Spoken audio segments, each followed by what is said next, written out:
Ми с бавни стъпки, но напред. Отбелязваме всяка малка победа и така. Двамата заедно с Вера продължаваме и сме обнадеждени, че много скоро и ние ще станем родители. Уморяваме се. И аз и тя, но подкрепата и разбирането ни дават сили. А и целта, разбира се. Искам да кажа, че живота е прекрасен и на бъдещата ни рожба ще се постараем да й помогнем да го разбере от първо лице. Или рожби. Най-тежко ми е, когато и на Вера е най-тежко.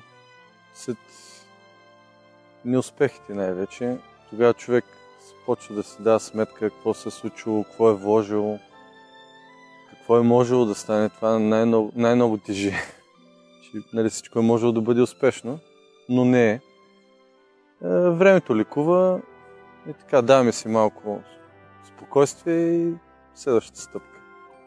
Мили деца, животът е прекрасен и ви очакваме за да стане перфектен. Готови сме да ви го покажем. По слепис, сценарий е написан, поне до 18 години очакваме звездите. Ицо и Вера.